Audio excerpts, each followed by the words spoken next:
Magandang araw, welcome sa channel na ito. Ngayon, ibahagi ko sa inyo ang aking kaalaman sa karunungang lihim. Narito mula sa aklat ng Alpha at Omega, Orasyong Sarayuma. Shout out sa channel ni Child of God. Subscribe kayo dyan. Maraming salamat. At kung bago ka pa lamang napadpad sa channel ko, huwag kalimutan pindutin ang subscribe button and click the bell icon para laging update sa mga bagong video na ina-upload ko. Maraming salamat.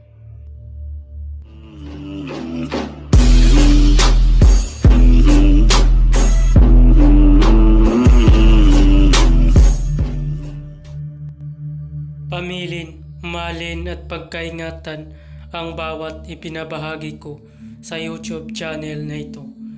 Ang kapangyarihan na kapaloob dito ay lubhang maywaga. Gamitin lamang sa kabutihan at pagganap ng kalooban ng Diyos. Maginhuwaran at laging isapuso't isip ang 7 layunin ng Diyos. Una, isabuhay ang 4 na gintong simulain, maka-Diyos, makabayan at makatao, makakalikasan. Pangalawa, isagawa ang pag-ibig sa Diyos, pananampalataya at pag-asa sa pamamagitan ng tiyaga.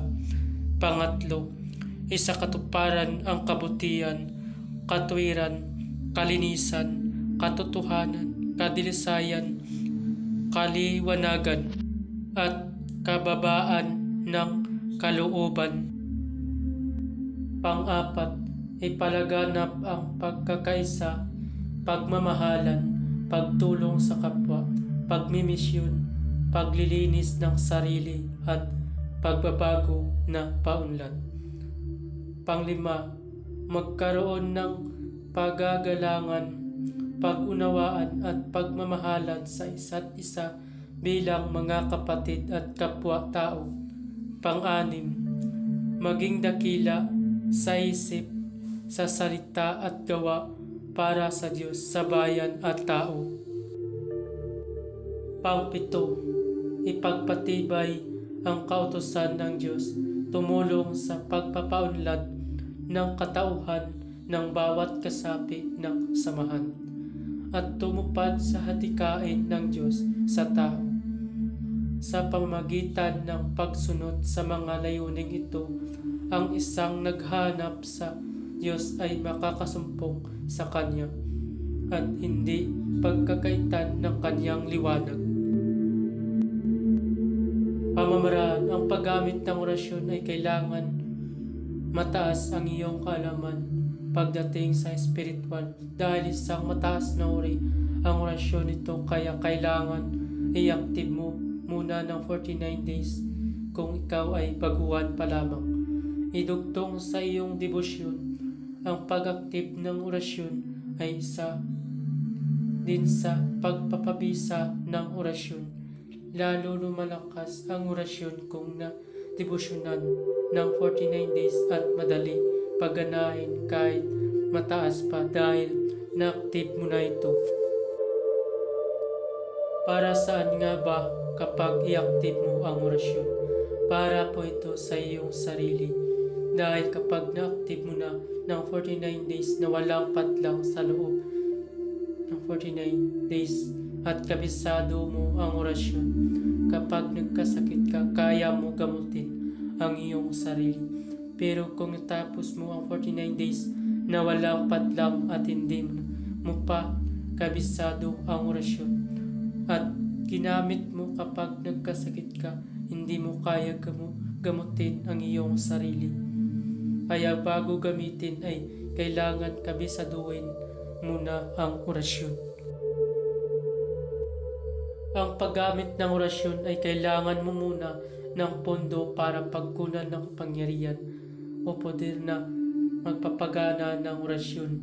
Ang sinasabi kong pondo ay tulad ng Ama namin, Aba Ginoong Maria at luwalhati sumasampalataya depende sa iyong gagamitin na pondo. Meron din naman orasyon na iyong imantra para lumalakas. Para madali ito pagganahin kung ang iyong gamitin na pundo ay Ama namin, Aba Ginong Maria, luwalhati. Sumasampalataya, gawin yan ng tag-3 beses. Ulitin ang Ama namin, Aba Ginong Maria, hanggang sumasampalataya. Pwede din, mayroon din naman na pundo na mga orasyon para pagganahin ito ang orasyon na iyong gagamitin. Pamamaraan, magtirik ng 3 kandilang puti at magdasal ng 3 Ama namin, 3 Aba Ginong Maria, 3 sumasampalataya at 3 walhati. Pagkatapos magdasal ay isunod ang orasyon.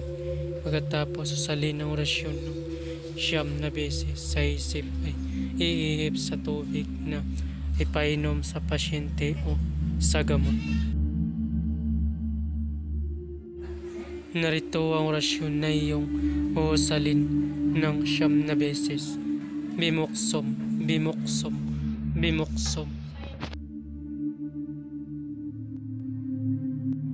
Babala, ang lahat ng mga orasyon na inyong mababasa dito ay lubang makapangyarihan.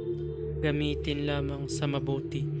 Ibinabahagi ko ang mga orasyon na ito para katulong at hindi para makapanakit ng sinuman. Ang sinuman na gamitin ito sa masama ay magkakamit ng walang hanggang paghihirap habang buhay hanggang kamatayan. Maraming salamat po. At kung bago ka pa lamang napadpad sa channel na ito, huwag kalimutan mag-subscribe and click the bell icon para laging update sa mga bagong video na ina-upload ko. Maraming salamat.